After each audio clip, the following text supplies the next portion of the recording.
Part One-on-One with Mr. Burgher.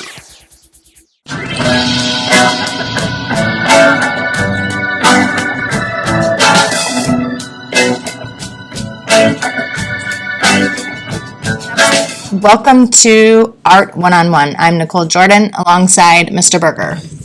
Hi. Hello. It's been a day, hasn't it? It has. Guess we need drinks.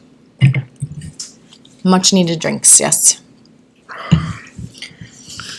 So the past couple of weeks we've been getting some really good positive feedback on the flow of things with the podcast, and you are becoming quite the podcast connoisseur, podcast hostess? Pod boss? Pod boss. Well, I haven't said that in a while. But you're spreading it out. You've got your... Oh, you're talking about my other podcast. Yeah. I mean, they're not... At the time of that you're going to see this, it's not officially out there, but you're involved with this podcast. You have your other stuff with... Soul. With Soul, right? And it's interesting that podcast will be called... Soul. Oh, no. Spiritually Naked with Soul. Spiritually Naked, and we had talked about, I think it was one of the first episodes, we talked about naked and nude. And me not knowing the difference, And naked being, there's a fly, and naked being a little bit vulnerable, a little bit putting yourself out there, and a little bit, exposed. And, it seems like from what, the samplings that I've seen of the work, it seems like you and your crew are putting yourselves out there, and yeah, it's all about being vulnerable, so I guess that title makes sense. So it makes sense, and it ties in with, well, not that it matters, but it ties in with something we've talked about. I think that's more coincidental than intentional, but yeah, for sure. Anyway, it's good that you're able to use the experiences here, there, and everywhere to keep things trucking. I'm learning a lot about podcasting, that's for sure. Yeah, and it's quite a endeavor. Well, you're learning a lot about spiritually naked people too. That's true. Videoing that's or true. Part of it and editing. I mean, I wouldn't say I'm not even a major enough part to even put any connection with it, but I do think that it's it's interesting working with different people, and everybody works a little differently. You work differently, I work differently, they work differently, and you also have your other work that you're doing with my nutrition stuff, my intuitive stuff. Yeah, it's a lot, but stuff I love. So you got lots of irons in the fire in the way of social media stuff and podcast stuff and meeting with people and talking about things, and you kind of have I wouldn't say it's a similar role, but it's not a completely different role in the other podcast with the other people, where you're not really the pod boss as you are here. You don't keep everybody else in line quite the same way. You're all kind of equally invested, equally contributing. But I do think, that it's one of those things where that's one of your gifts. I think keeping people on track and focused on goals is, getting things done like that is definitely a gift of yours. And so I appreciate all of the things that you do for this podcast, even though it's like pulling teeth some days, even though Today being one of those. And, and it is what it is. And, well, I definitely like doing it as I'm getting more comfortable, but I do think that there's that comfort curve. I noticed that with some of the other folks that are involved with your various projects. Some people are a little bit more comfortable than, pardon me. Ooh, some are more, I double dipped there. some are more comfortable than others when it comes to speaking their mind and just kind of knowing the flow and how things. Yeah, that definitely does not come natural to a lot of people. And you tend to, as tonight, before this podcast, you tend to be more comfortable than other people and just want people to go with the flow, which I am not one of those people that can do that. So, well, I think you can. Very much irritated me. I think you can go with the flow, and I think we'll see, because that's what we're doing tonight. So yeah, and I think it'll be just fine. I think it'll be just fine and dandy. Okay. So, one of the first things that we do is do our little song and dance there, and then we do the little routine with the cards, yeah? Ask the Art Guides, yep. Ask the Art Guides. And the card deck is by Lawrence King Publishing. These cards are pretty interesting in that they show a feature where it kind of talks about the artist's life, the artist's work, their inspiration. And so we just kind of at random pick whatever fits our fancy for that particular day. Although, well, it's not random exactly. That's kind of one of the issues, because you think it's random and you just throw them at me and want me to pick a card. It's like it's a process. It's hard because like you buy a deck and then you kind of learn the deck. So we're kind of learning the deck as we go. So picking the card at random on the podcast and then trying to like tap into what it means for us and give us guidance. It's definitely not easy, because I get comfortable with certain cards and certain decks. You learn them, and we'll learn these as. And this, we've leaned pretty heavy on the inspiration cards. Yeah. Or the inspiration component of the card. Right. As opposed to the life of the work. Although, who knows? Who knows what will happen today? It's all kind of, the randomness of. That's the fun part of it. Of the card that is drawn. Well, and so far, just to recap, every time we've drawn a card, it's been, was it something prior that we had discussed, or what? You brought this up last. With every card that we've drawn, there's been something that we've discussed, with the exception of the first card. All right, so here's our card for today. I can't read it until I put my glasses on. Marina Abramovic, I think, but I don't know. And the only reason that I know her is that I watched a documentary on her several years ago. Maybe a year, maybe 2 years ago. It was out on Hulu, Netflix. There's a documentary on her? Yeah, there's a documentary. Well, it like shows her during one of the works that she had done. And we've talked about this too. In art, a performance art piece is different than an actor. It's different than I don't remember talking about putting on a play. Remember we talked about Tom Cruise. Oh. And we talked about was it a week or two ago? We talked about Tom Cruise, and we talked about all these different things, and like the highs and the lows of a career, and the ups and the downs, and the twists and the turns. But so she's a performance artist. She is a performance artist. She's again a very interesting character, but basically the performance that's kind of emulated there with the two chairs is what she will sit in a chair all day long, and she'll just face forward, and they'll usher people in, and they can sit in the chair opposite her, and they'll make contact, or they'll talk, or they won't. She won't talk, but they're just supposed to like connect. I know of her only because Lady Gaga went to like train with her or learn about meditation with her. She was like one of her students. Oh, really? Mm-hmm. Yeah, I think she's. From what I know, she's pretty controversial. Some people think she's very spiritual. Some people think she's dark.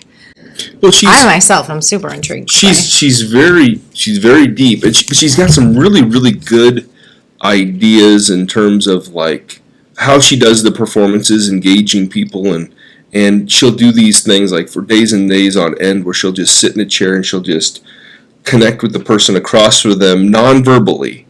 and like people will start crying and things like that. We got to find that documentary and because it is very interesting. Yeah, I would love to watch it.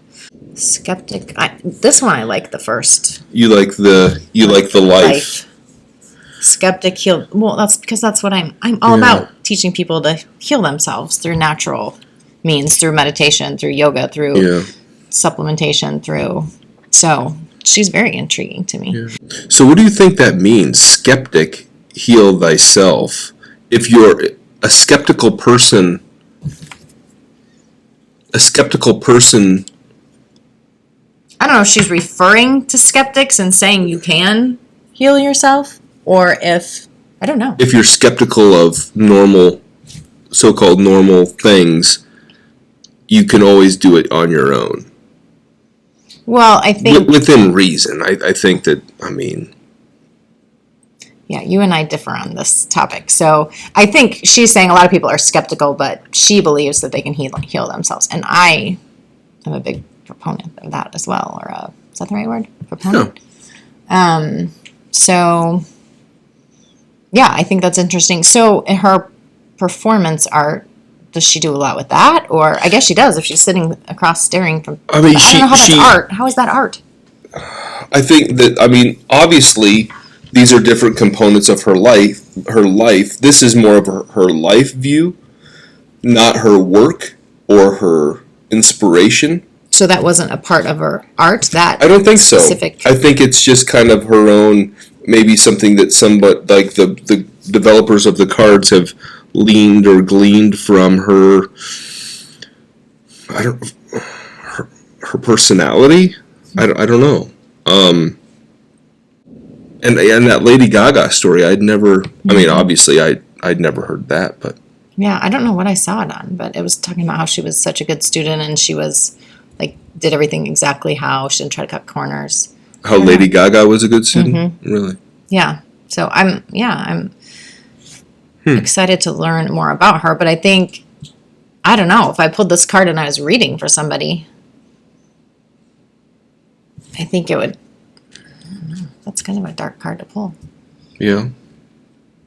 But I think the I always have trouble saying this word, vulnerability of artists is, I think that's the hardest part for me, that they would, putting their art out there, putting herself out there, doing all this stuff with. Right. Because she was coined as someone that was maybe satanic or whatnot, just really? By the things that she did, based on what I read. And that's the thing. You put yourself out there, all the artists that put themselves out there with their works of art and have all these people judge them, and just like this podcast, I suppose that's the same type of thing. But I don't really think about that because I don't have to see the people. And that's true. That's true. But I think that it's also interesting, we were recently at a art festival. Mm-hmm. And there's some content on that. You can check it out, the art festival that we went to, and spoke with some artists. And I talked with a handful of artists and just got their perspective, and they're very differing. One artist might say, stick to the fundamentals, practice those fundamentals because they'll never leave you. And another artist says, screw the fundamentals, don't practice all that crap, do what you want to do and just make it and just do it and believe in yourself, don't believe in what some egghead in a college tells you. And I think both are true at the same time. I think it just depends upon the individual, right, that receives it. And for some people, taking that track toward college and having that structure of learning helps you. But there's other people that are like, that's not my way. I need to be loose and I need it to just kind of flow, and that's how they do it. And I think both are right and wrong depending upon the individual that's receiving it. The Des Moines Art Festival was very cool. That was my first time being there, and I loved all of the different vendors. Are they called vendors? Right. Artists? Yeah. Artists. Well, and I also, going in that same line though, do you think that do you think that those artists that are putting themselves out there in their booths and their artwork and things like that, do you think that that's a level of vulnerability that would just, like, you couldn't handle? I would love doing that. I mean, but I love connecting with people, so I would love doing that. But I would struggle putting my work out there. Yeah. And having people judge it for sure. Yeah. It was just me. Like, if you put your artwork out there and I could connect with people and talk about it, that'd be great. Because then it's not, You don't have this, Yeah, I could do that. But I like the podcast. And it's I'm just kind of it's not completely your wingman on this. So. It's not completely different there, Pod Boss, but it's also a little bit, as an artist, having put myself in shows and stuff like that, I'm not there all of the time to hear the criticisms. I hear people say, "Oh, that's really great," or "I saw your stuff," or "I saw you in the paper," or I saw the article or whatever, and that's cool. But then you don't necessarily have to hear the people walking by. It's not my thing. Yeah. I don't know about this. It's like, I don't know. I don't get it. That's weird. And there was some weird stuff, in my opinion, there, but that other people absolutely loved. Right. And I think that there are things that I enjoyed that you didn't particularly love. I mean, there were pieces that I bought because I feel like going to an art festival, I think what goes around comes around. When you invest in something like that, somebody's going to invest in you, and it's networking and it's collecting. For me, no different than, somebody that's collecting baseball cards or trinkets or whatnot, collecting art is no different, but it's, like anything, there's a entry level and then there's a way up there level. And obviously, I'm barely at entry level. Well, that's where everybody starts, though. But as far as you're entry level, but you're also a teacher, so it's kind of. You're kind of dividing your time. Right. If you didn't have the teaching, then true. And it's always been one of those things where I have wanted to push myself more and more and more to making and creating and doing the festival or doing the show or whatever. And who knows? Maybe one of these times we'll take this show on the road and we'll do the podcast from our booth. But anyway, it's an interesting card, and it certainly brought up some interesting conversations. And obviously, going to the art festival was a good experience, and hopefully, people will check that video out as well as, and that's from a couple weeks ago. This week, the big video was on Vincent van Gogh kind of being accepted in America. And he's one of those artists that a lot of times, because everybody's heard of him, anybody that's gone to elementary school or high school has heard the name Vincent van Gogh. It's automatically synonymous with being an artist. Right. There's only a couple of names like that. Michelangelo, boom, he's an artist. Or Ninja Turtle. Picasso, automatically he's an artist. And Vincent van Gogh, automatically associated with being an artist. And I think that it's one of those things that it's hard for people to grasp that he really wasn't that popular in America right away. And it took time for him to gain speed, and it was really a big process of, and this was true of many artists of that time, Manet, Monet, Pissarro, a lot of the impressionist, post-impressionist artists, where they got popular by having their artwork in a reputable place. So once Vincent van Gogh was in the Museum of Modern Art in New York, so he's got credibility. Right. And he doesn't have credibility till he's there. It's not what you know, it's who you know. You're right. And then, okay, so then he's in a collection in Chicago, and then he's in a collection in Kansas City, and then he's in a collection here, and he's in a collection there, and he's in this exhibit or exhibition here, there, or wherever. And then that name recognition, it comes and it comes and it comes, and then all of a sudden, okay, now he's mainstream enough that he's a part of the daily conversation. Oh, artist? Oh, Vincent van Gogh. And then now in our world, we couldn't imagine not talking about Vincent van Gogh, right. Even though, I mean, he was long gone. He had long been passed away by the time he gained any level of credibility. Which is so sad to me. And it is sad. And his story is very sad. There's a lot of heartache and heartbreak and rejection. I mean, telling you, it's in the. I feel the guy. Artists. Yes. Yeah. And that might be. It might be that and again, I think it goes. Again, this goes back to a conversation we've had before. I know we've had it, so I hate bringing it up again, but it's true. The comedian is able to lean on a dark space in their life to make other people laugh. Well, humor is like therapy for them. Yeah. Laughing is therapy for them as art. The musician is able to bring the things out of their heart, you know.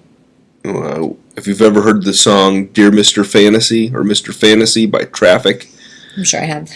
It's an older song, but it's all about a guy who's up on stage singing his heart out, and he's crying over the fact that he's singing the song and it's breaking his heart, but everybody else in the crowd is getting joy from him singing the song. Mm-hmm. And just the hard position that the musician is in when they put their heart out there. You know, like, was it Kelly Clarkson who just came out with an album? I saw a thing on Howard Stern. She's touring, or like she's on Today Show and stuff like that, so she must have. She was talking to Howard Stern about the fact that she wrote this whole album about, I mean, there's positive things, but it's divorce, and it's hard, right. All of these horrible things that she went through to be able to make the songs to build this album. Miley Cyrus, with her newest single, I think, Kurt Cobain did that in a lot of his music, just took the sorrow and the hardships and the situations and turned them into really great songs that people want to hear. Right. And so it's not just artists. People use pain as inspiration, or pain as, they use art, music, all of those things for it's therapy. It's an outlet. So I'm sure it's not just artists. I say that, but I think it's just because a lot that we talk about has to do with the things they've gone through. And maybe that's my failing point. Maybe I don't put enough of myself in my horrible things. I don't put enough darkness into my artwork. I got to put more dark into the artwork. No, I don't think that's the case. I think that's it. I mean, I guess if that calls to you, you should. I don't think it does. Although, when I was in college, I had a professor that told me that I was one of the very few artists that he ever knew in college that made artwork about things that he hated.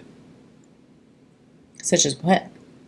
It's a long story. Well, name something that you included that he hated. Okay, so the example was my mom had gotten remarried. My dad had passed away when I was 15.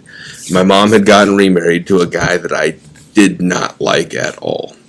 And I made several pieces about how much I hated him. Interesting. That's quite good for you. And I think I still have them. But maybe you should burn those things. I mean, I've burned a lot of stuff. I've got a TikTok video, TikTok, where I did a whole series. I did like a video on me just burning all my old sketchbooks. Well, that I don't understand. Burning that would signify like just letting it go. Let it go. And I'm kind of getting closer and closer to that point in my life where maybe you should apply that. I recognize my mortality. No, I'm not. I mean, I think it is. It's like, okay, I've got this stuff. I got this furniture. I got these clothes. I got this shit. Well, why do I need it all? Maybe the most therapeutic thing I can do is just say, give it away. If somebody wants it, take it. Because when I'm gone, it's just going to go in a dump anyway. So you might as well just start unloading it. Start selling it now. And then I can use the money to do something more constructive than, I don't know. I could buy a new mic and a new camera and a new this or that. I think your mic works just fine. I like the mic, but I think I need a new camera. This one in particular, that little bugger, it needs to be replaced. But anyway. So back to Vincent van Gogh. So we talked about the videos about him not being so popular when he first came. Right. So Vincent van Gogh never had an opportunity to bring his artwork outside of where he was living, because he was in a mental institution at the end of his life. Prior to that, he was, trying to make a studio go, and that failed, and he directly went into a mental institution from there, and then he came out, and then he went back in. And prior to that, he was living with his brother, who was an art dealer who couldn't sell anything of his. He only sold one painting in his whole life. I think I've outsold Vincent van Gogh. In my lifetime, I've outsold Vincent van Gogh in his. Well, I think that's what's so interesting is that the average connoisseur of Vincent van Gogh probably sees him in a completely different light than what we're talking about. Like, for sure. Based on his art. Like, his art to me does not seem, of the popular pieces that don't seem dark or... No. But his artwork isn't dark at all, really. That's what I just said. Yeah. That's why I think there's a different light painted. Like, in school and things like I would have never known anything. Yeah, this fucking fly. I would have never guessed that based on the art that he put out. Yeah, is what I'm saying. He was a very emotional guy, and now there's two of them. Flies. We got to end this. We got to be done. The flies, I can't take it. Yeah, this fucking fly. I would have never guessed that based on the art that he put out. Yeah, is what I'm saying. He was a very emotional guy, and now there's two of them. Flies. We got to end this. We got to be done. The flies, I can't take it. Make sure you follow us on social media, here, there, and everywhere. You can find me on Fortnite, Instagram, TikTok, YouTube, Instagram. Did I already say that one? Yeah. YouTube, Instagram. I don't. All of them. I'm on all of them. I gotta find a fly swatter. Well, I guess we're out. We're ending that one. Oh, I told you.